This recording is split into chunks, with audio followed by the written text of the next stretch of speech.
Bonjour et bienvenue dans la quotidienne de School TV, l'émission qui vous raconte l'école du quotidien. Au sommaire aujourd'hui de notre grand oral, les internats d'excellence. On en parle avec Laetitia Peroseni-Ravier. Ensuite, l'anti-sèche d'Amal Laoui, cette chronique qui nous raconte comment l'actualité résonne dans les programmes.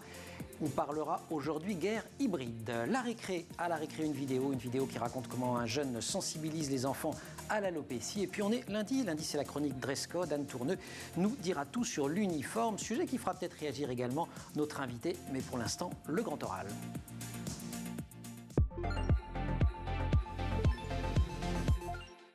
55% minimum d'élèves boursiers, 98% de réussite au bac, et encore, si une certaine élève s'était présentée, ça faisait 100%. Bienvenue à l'internat de Sourdin. Il a été créé en 2009 sous l'appellation d'internat d'excellence. Il l'est toujours. 3 ans après, c'était en 2012, une étude indépendante de l'école d'économie de Paris démontrait que la formule fonctionnait. Depuis, le succès ne s'est pas démenti et on en parle avec la proviseure de cet internat, Laetitia Peroseni-Ravier. Bonjour. Bonjour Emmanuel. Un mot de portrait robot, 500 élèves de la 6e à la classe prépa. Comment les sélectionnez-vous? Je disais 55% minimum d'élèves boursiers. En disant cela, je dis tout et je dis rien. Alors effectivement, les dossiers nous arrivent. On a là sur les dernières années 3 fois plus de dossiers que de places. Donc on étudie, c'est un savant mélange pour avoir à peu près, pour répondre à qu'il y ait des élèves des 3 départements, donc Seine-Saint-Denis, Val-de-Marne, Seine-et-Marne, répondre aux 55 à peu près plus de la moitié de boursiers et également des élèves en quartier politique de la ville. Donc les dossiers sont étudiés manuellement par nos secrétaires qui classent les dossiers en fonction des critères, filles, garçons, la répartition des départements, des boursiers et l'appétence scolaire est prise en compte. Donc l'appétence scolaire, voilà. Ils sont obligés de faire une lettre de motivation. Super, ça a l'air extrêmement simple comme ça, un internat entre guillemets normal. À la vérité, dans ces élèves, vous accueillez des enfants qui ne sont pas forcément extraordinairement à l'aise ou heureux dans leur collège, dans leur scolarité normale, y compris des enfants extrêmement turbulents, parfois un petit peu violents. Comment vous arrivez à identifier celles et ceux avec lesquels ça va, entre guillemets, marcher, où vous allez vous donner une chance que ça marche, et celles et ceux pour lesquels la formule de l'internat n'est pas adaptée? C'est vrai qu'on demande quand même, dans le dossier, il y a un avis de l'assistante sociale de secteur qui est quand même pris en compte. Et l'assistante sociale connaît les élèves et met un avis très objectif. Après, il y a l'avis du chef d'établissement d'origine, il y a une lettre de motivation des parents et des élèves. On se rend compte que plus ils grandissent, plus la lettre de motivation est personnelle. Parce que les petits, la lettre de motivation est souvent sous la dictée des parents. À 11 ans, ils adorent tout. Ils adorent les échecs, le Scrabble, le lire, c'est leur passion. Donc c'est vrai que c'est beaucoup plus difficile à détecter.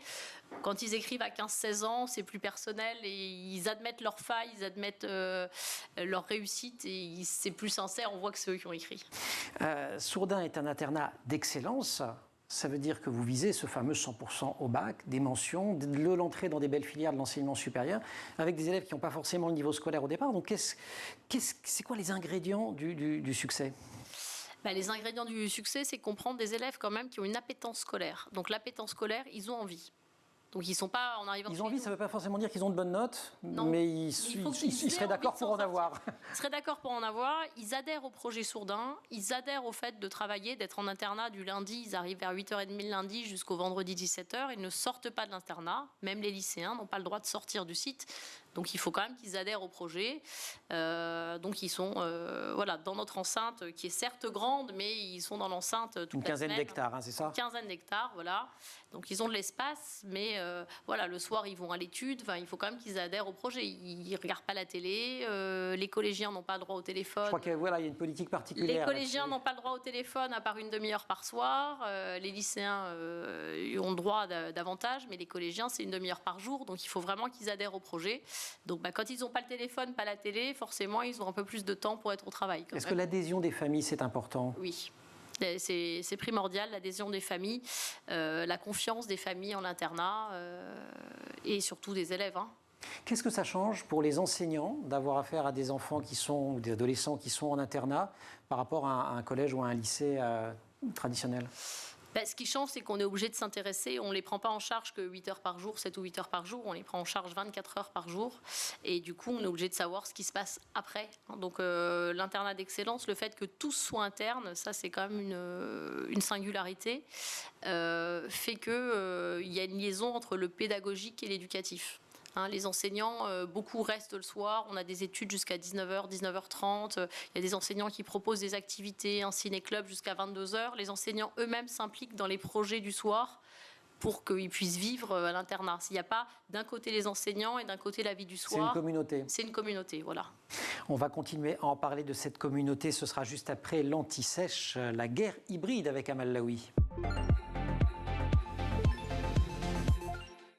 Comment l'actualité résonne dans les programmes, c'est l'Anti-Sèche. Et cette actualité, Amal, bonjour. Bonjour. Cette actualité, elle est toujours marquée par les tensions entre la Russie et l'Ukraine. Et on parle là d'une guerre hybride. C'est un concept assez récent que l'on aborde au lycée. Un nouveau type de conflit qui vise à détruire son adversaire, mais sans recourir à des moyens conventionnels.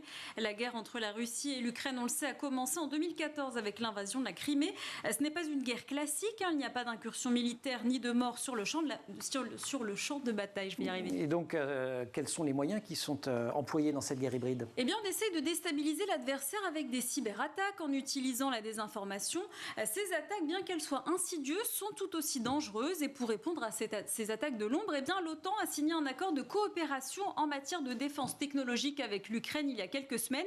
Mais les spécialistes de la question, eh bien, ils se demandent si cette mesure est suffisante et si cette guerre hybride ne va pas mener à une incursion armée. Guerre hybride, c'est une vraie guerre, puisque l'objectif, c'est bel et bien d'affaiblir l'adversaire, voire l'ennemi, en s'attaquant aux intérêts économiques du pays. Oui, vous l'avez dit, l'hybridité, eh bien, tout à l'heure, c'est un concept récent, un thème complexe qu'on étudie en terminale.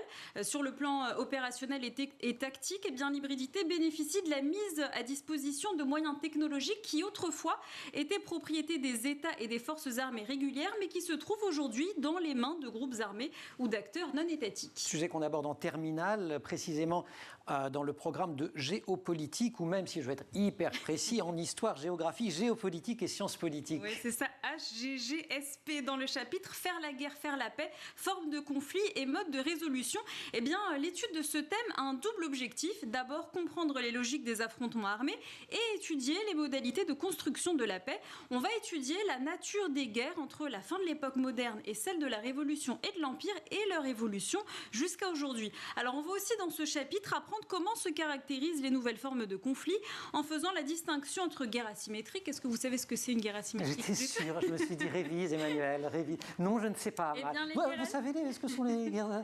Non, désolée. Voilà, c'est Amal qui fait les pièges. Je crois que c'est moi, mais c'est elle. Alors, les guerres asymétriques, elles englobent notamment des guerres d'indépendance, le terrorisme ou la guérilla. Et elles se distinguent donc des guerres entre États. Il y a aussi la contre-insurrection qui correspond à la fois à un mode d'action et à un modèle de réponse. Historiquement, la contre-insurrection est associée au conflit de colonisation et de décolonisation. Et ça, je sais plus. C'est l'Indochine, le Vietnam, voilà, ou la guerre d'Algérie. Et elle définit aussi certains conflits récents comme l'Irak et l'Afghanistan.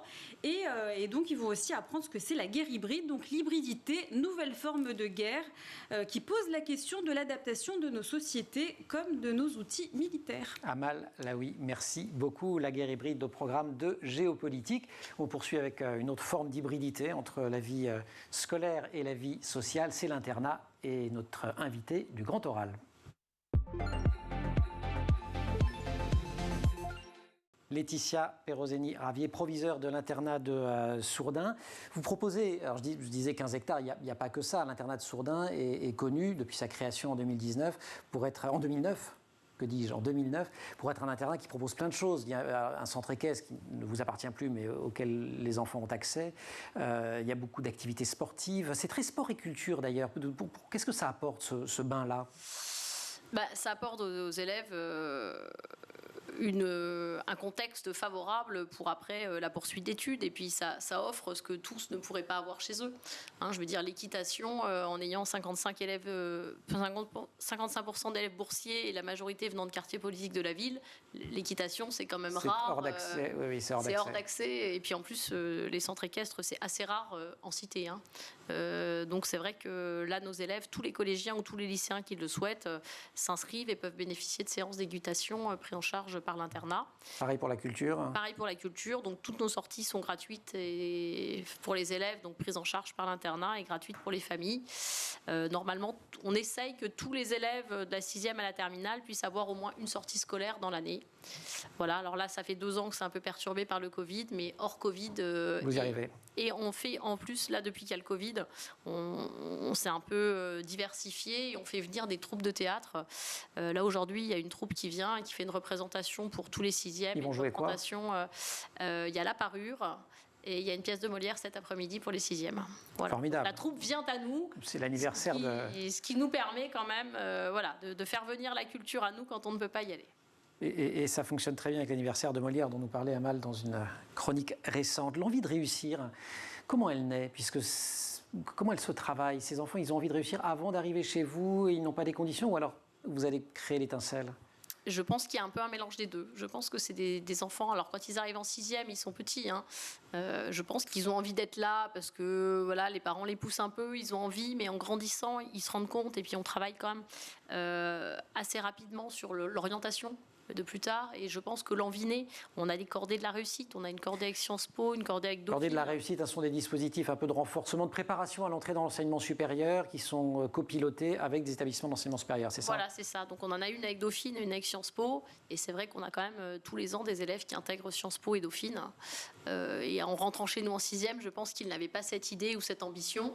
Et le projet se travaille et ils ont envie d'y aller. Élèves qui portent des uniformes, Madame le proviseur. Pourquoi ?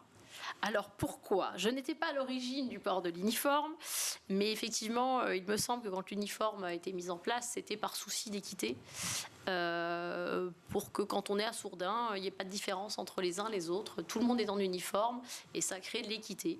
Donc l'égalité entre eux et...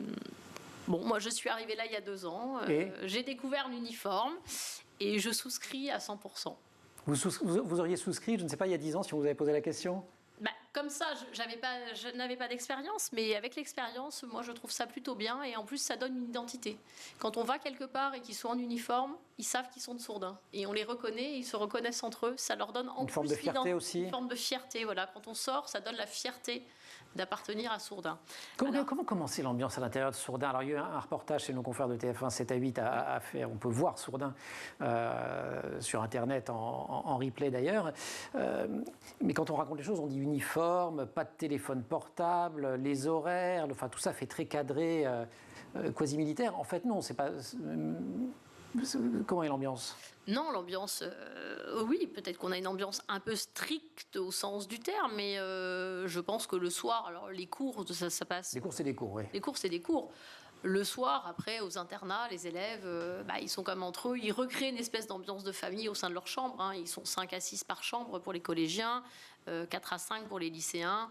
Voilà, c'est vrai qu'on voyait bien justement dans ce fameux reportage où les élèves chantaient le soir, dansaient, jouaient aux jeux de société. Ils font d'autres choses en fait. Et quand ils vont s'embrasser dans les buissons. Ils vont s'embrasser dans les buissons. Bon, voilà, c'est pas une prison. Mais ils se font pourchasser par le surveillant. Non, mais voilà. Si les élèves, si vous regardez, si vous n'avez pas vu le reportage, le sapin à gauche de la porte, c'est cramé. Voilà, après, il y a des lycéens, évidemment, ils ont une vie de lycéen. Je pense que quand ils quittent Sourdin, ils nous disent... Et ils vous en remercient de ce cadre ? Oui. Oui, en général, ils nous en remercient. Quand ils reviennent après le bac, quand ils ont quitté Sourdin, qu'ils reviennent après le bac, en général, ils nous remercient. Ils disaient qu'ils avaient une famille à Sourdin. En fait, ils recréent une famille au sein de leurs camarades. D'accord. Surtout qu'il y en a qui font 7 ans chez nous. Donc c'est énorme. Oui, à leur âge, c'est toute leur vie. On va se retrouver dans quelques instants pour la suite du grand oral, mais pour l'instant, si vous voulez bien, ici, on prend des récrés. C'est comme à l'école. Et c'est l'heure de la récré, on retrouve Amal. Et à l'heure de la récré, on va souvent sur les réseaux sociaux et on est sur TikTok aujourd'hui avec un jeune homme qui a pris une belle initiative. Oui, il s'appelle David et il est atteint d'alopécie depuis l'âge de 2 ans, une maladie qui se caractérise par la perte des cheveux et des poils. Et pour parler de cette maladie, il a créé sa chaîne, ça s'appelle La vie en chauve, regardez.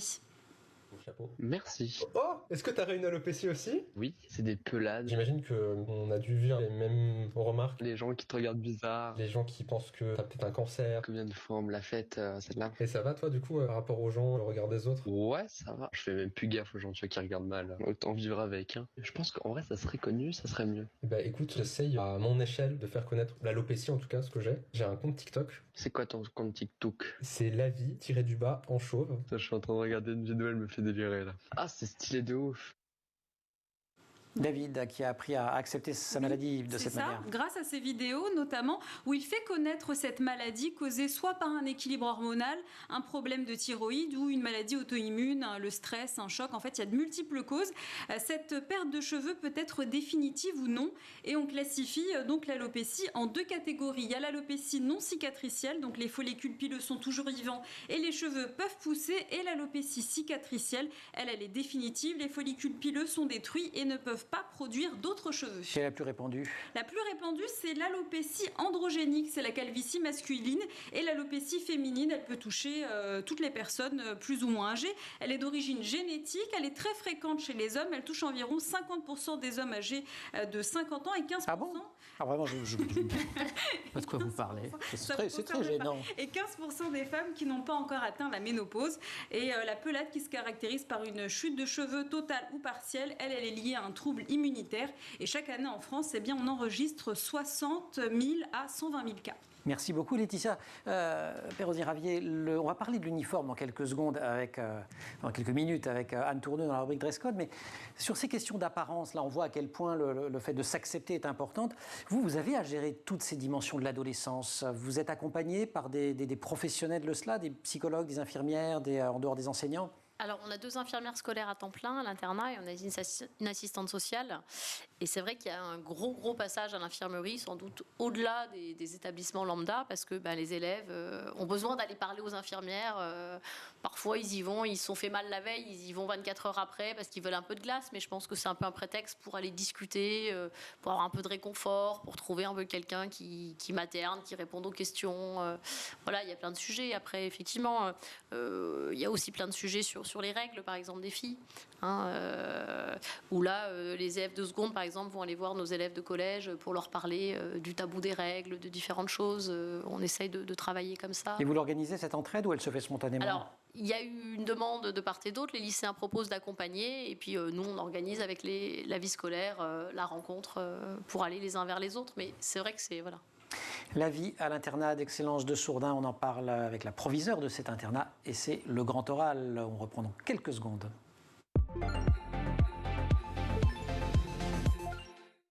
Internat qui avait été créé par Jean-Michel Blanquer quand il était recteur de l'Académie de Créteil. 10 ans après, devenu ministre, il a dévoilé un plan internat avec un label internat de réussite. Il a été accordé à 253 internats scolaires. En tout, 35 000 places d'internat bénéficient de ce label sur les 222 812 que compte le pays. En quoi c'est important de distinguer certains internats en disant internat de réussite, internat d'excellence ? Je pense que la labellisation apporte une lisibilité envers l'extérieur et puis permet de repenser le projet internat. Mais ça déprime pas un peu ceux qui ne l'ont pas ? Il faut leur demander, c'est ça? Oui, il faut leur demander. Je ne sais courageusement pas. Dire, il faut leur demander. Nous avons candidaté, nous avons été relabellisés, donc je ne sais pas pour ceux qui ne l'ont pas, mais je pense que ça donne comme une identité aux élèves, et puis ça permet de repenser le projet. Et l'important, c'était quand même cette jonction entre le côté pédagogique et éducatif, qui était un des critères quand même assez importants. Pour obtenir ce label. Les anciens, certains sont anciens d'il y a longtemps, il y a des parcours, vous les suivez ? Puisqu'ils reviennent. Alors, on en suit quelques-uns, ça tombe bien. Hier encore, nous avons fait un forum des métiers en distanciel. Enfin, ceux qui intervenaient étaient en distanciel. Et donc, nous avons des anciens élèves qui sont intervenus pour présenter leur filière auprès de nos terminales de cette année et leur parcours. Oui, on en suit quelques-uns. Notre président des alumni est très présent. Il est devenu délégué du préfet. Donc, en termes d'égalité des chances, je pense... que c'est pas mal. Délégué du préfet à l'égalité des chances, je pense qu'en termes de parcours... Alumni ? Oui, les anciens élèves, oui. Oh, je peux jamais, elle est trop forte. Comment vous êtes devenu proviseur de cet internat ? Vous avez commencé à l'Éducation nationale comme professeur des écoles ? Oui, j'ai commencé comme professeur des écoles. Un stit, comme on disait quand j'étais petit. Voilà, exactement. Il y a une vingtaine d'années, un peu plus de 20 ans. Et puis, après 10 ans d'ancienneté, un parcours diversifié, parce que j'ai été donc 2 ans en école élémentaire. Et après, j'ai fait 8 ans dans le second degré, avec une classe qu'on appelle pour les élèves nouvellement arrivés en France. J'ai été aussi également coordonnatrice de réseau d'éducation prioritaire. Qu'est-ce qui vous a amené à vous intéresser à ces publics, donc des enfants qui ne maîtrisent pas le français ou dont dont le français n'est pas la langue Bon, pour tout vous dire, maternelle, l'éducation prioritaire, dites-moi tout. alors, pour tout vous dire, je suis arrivée par hasard sur ce poste d'enfant non francophone. Au terme du mouvement, à l'époque, on avait le droit de faire 50 vœux. C'était mon 43e vœu. J'y suis arrivée par hasard, mais ça m'a plu. J'étais pas Mais quand prête. vous recevez le papier, vous vous dites... Quand on reçoit le papier, on appelle et on se dit « Ah bon, je ne savais pas que c'était ça. Bon, on y va, on prend son bâton de pèlerin. » J'ai fait des formations. Après, j'ai passé les diplômes qui me permettent d'avoir ma certification français langue seconde, moi qui étais d'origine scientifique. Donc voilà. Et puis, au fur et à mesure des années, au bout de 10 ans d'ancienneté, je me suis dit que personnel de direction, ça pouvait être un virage dans la carrière. Mais d'un mot, ça veut quand même dire que vous trouvez quelque chose dans la rencontre avec ces enfants ou ces adolescents, alors personne ne trouve la réussite dans son berceau. Enfin, disons que pour certains, c'est quand même un peu plus compliqué que pour d'autres. Ça donne un sens particulier? Qu'est-ce qui vous... C'est vrai que là, sur 20 ans de carrière d'éducation nationale, j'ai fait, je crois, 16 ans en éducation prioritaire. Et oui, je pense que... moi, j'ai l'impression, alors je connais très peu l'autre monde, mais j'ai l'impression qu'on sert à quelque chose et c'est quelque chose qui m'anime. J'ai l'impression de servir. J'ai l'impression que les élèves avec qui on travaille sont reconnaissants. Les familles, peut-être. Les familles aussi, et qu'il y a plein de choses à construire et que, moi, je m'y épanouis. Merci beaucoup. On va, chose promise, chose due, parler de l'uniforme, mais on va en parler sous l'angle de la mode. C'est le dress code d'Anne Tourneux. Merci beaucoup, Amal. Si vous voulez bien, il faut céder la place à Anne.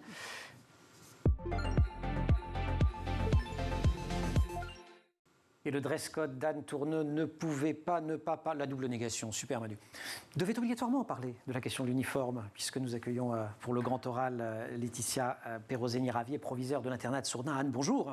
Bonjour Emmanuel. Alors il n'y a pas que nous qui en parlons, il y a des candidats à l'élection présidentielle qui veulent le rendre obligatoire, certains disent l'uniforme, d'autres la blouse, et donc pour comprendre l'enjeu de ce sujet, vous allez un petit peu déjà nous récapituler les arguments pour et contre. Sur les pour, il y en a un qui a été cité déjà par Laetitia.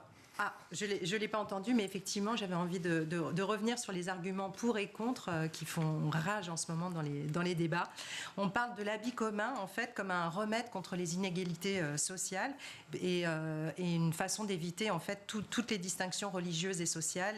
Un habit qui conditionne au travail, au devoir, à la discipline, à la hiérarchie et à la réussite. Et donc là, ça que vous avez voulu faire au travers l'uniforme.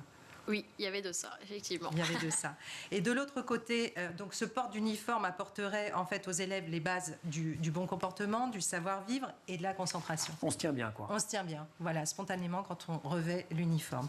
Il y a le camp des contres aussi, où on y voit de l'autre côté qu'on empêche l'expression de la personnalité et que c'est une sorte de formatage et de conformisme social. Il faut rappeler que le style vestimentaire est une façon de s'exprimer, un mode d'expression donc, et de montrer qui on est. Donc c'est aussi un moteur de bien-être. Et oui, c'est aussi important, notamment à l'adolescence. Aujourd'hui, le débat fait rage. Les établissements scolaires, alors l'uniforme, c'est rare, mais il y a des règles partout. Il y a des règles partout dans les établissements. On parle de pas de jeans déchirés, pas de jogging en dehors des cours de sport et pas de crop top. Ah, le grand débat du crop top. Voilà, exactement. Tenue correcte exigée ou renvoi au domicile et sanction en cas de tenue non appropriée, ce qui fait un peu légion dans toutes les écoles aujourd'hui. Anne, il était obligatoire le port de l'uniforme à un moment donné dans l'école française? Alors il n'a jamais été obligatoire et c'est surtout en fait à la fin des années 40 pour justifier que les enfants portaient des blouses à l'école. Le textile en réalité coûtait très cher. Donc voilà la raison principale. Et donc la plupart des écoliers enfilaient une blouse pour éviter de tacher leurs vêtements avec l'encre. Et oui, des plumes, la plume sergent-major. J'allais dire, vous vous rappelez, mais vous êtes si jeune. Je me rappelle très bien, dans mon enfance. Voilà. Et avec la baisse du prix des vêtements et l'arrivée du stylo à billes, on l'a vu petit à petit disparaître, et pour disparaître complètement en 1968, lors de la Grande Révolution. Alors 2022, nouvelle révolution ou pas, comeback ou pas? Alors, comeback ou pas, on dit que c'est difficile à mettre en place, le retour de l'uniforme, notamment à cause du coût. L'école publique est gratuite. Il est compliqué dans les mentalités, pour l'instant, d'imposer aux parents de payer un uniforme. Voilà. On peut peut-être voir l'uniforme. Sourdin, on a peut-être une image de Sourdin d'ailleurs. Oui, on a une image de Sourdin. Voilà. Et de mon côté, du coup, je me suis penchée en fait sur les défilés pour illustrer les idées d'uniformes des créateurs et voir comment ils seraient interprétés aujourd'hui. Et figurez-vous qu'il y en avait beaucoup. Alors, petite sélection. Alors, une petite sélection. Et juste avant, je précise que dans le domaine de la mode, dans les ateliers, dans les maisons et dans les showrooms, il n'est pas rare de voir, et même très usité, de voir les créateurs et leur staff porter un uniforme, une blouse. Ça, on a fait d'ailleurs la signature de la maison Martin Margiela, de Jean-Paul Gaultier, Azedine Alaya et même Christian Dior qu'on voit apparaître sur une petite vidéo et voilà. Alors là, on est passé direct sur les défilés. Voilà. Et pour vous dire un peu, vous faire on va dire un point de l'actualité aujourd'hui, c'est vrai que dans l'actualité, on parle beaucoup d'un retour un petit peu à la simplicité et au juste.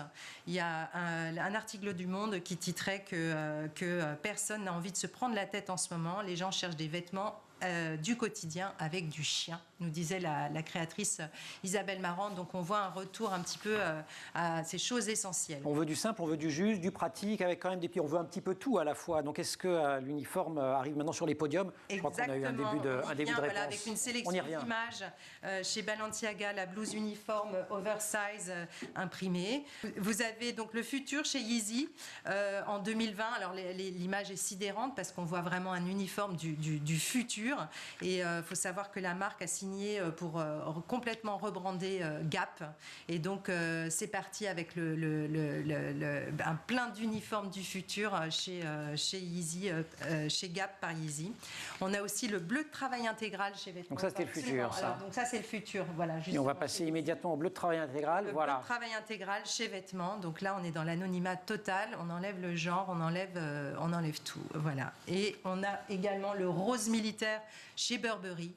Alors ça, pareil, on emploie le rose et le petit costume Bermuda avec les galons chez Burberry. Alors, qu'est-ce que vous en pensez, Emmanuel, si nos créateurs imaginaient l'uniforme du futur? Est-ce que ça mettrait d'accord? Je suis en uniforme tous les jours, moi. C'est vrai? Avec votre costume, vous avez l'impression d'être en uniforme? Oui, costume, on va le dire vite, mais le plan américain est quelque chose de formidable pour ça. Vous seriez blouse ou uniforme? Uniforme. Uniforme. Pourquoi? Parce que je trouve que ça donne un côté prestance, un peu comme le costume. Et effectivement, ce qu'on se disait plus en amont, c'est que quand on met un costume, on se tient pas pareil en fait. Ou comme une femme. Dès qu'on s'habille mieux, on a une autre posture. Vos élèves, il y a un moment où ils enlèvent l'uniforme. Ils l'enlèvent le soir quand ils rentrent en internat. Ils l'enlèvent ou ils ne l'enlèvent pas. Certains l'enlèvent, certains d'autres le gardent. Et ceux qui l'enlèvent, ils se comportent différemment? Et ben, elles se comportent différemment. Dans l'attitude, c'est plus la même chose. Ça se relâche peut-être. Ça se relâche, exactement. Mais il est connu, même dans le domaine professionnel. Puis nous, voyez, on est tous en veste là pour être sur le plateau. Alors que si vous nous aviez vu il y a 20 minutes, c'était une horreur, surtout à cette heure-là. Casquette. Ouais, pyjama. Pyjama. C'est une matinale en même temps. Merci beaucoup Anne pour cette chronique, merci pour ces exemples. L'objectif du plan internat dont je parlais tout à l'heure, c'est de faire revenir plus d'élèves, ce sera ma dernière question, vers les internats, puisqu'en fait au niveau national, alors c'est pas le cas chez vous, il y a plus de demandes que de places, mais les places ne sont occupées qu'à 80%, on va dire vite. Un ou deux arguments pro-internat pour celles et ceux qui se poseraient la question. C'est vrai qu'il y a encore l'image de la pension qui traîne un petit peu, du pensionnat pas agréable, de l'endroit où, si t'es pas sage, on t'enverra en pension. Non, mais voilà, l'internat, il faut que les élèves adhèrent, évidemment. Mais une image pro-internat, ils ont le cadre pour travailler et ils se concentrent sur leurs études. Et voilà, et du coup, ça leur donne quand même plus de temps pour se concentrer sur leurs études, sur leurs devoirs. Et je pense que c'est important et ça les fait réussir. Et en même temps, l'internat, on propose d'autres choses, l'ouverture culturelle, sportive, l'aide aux devoirs. On visionne aussi des matchs de foot à l'internat. On ne fait pas non plus que des choses un peu saoulantes. On fait aussi des choses sympas. On fait la fête aussi. On fait aussi un peu la fête. Dans mon entourage, que ça devient une demande d'adolescents de rentrer en internat.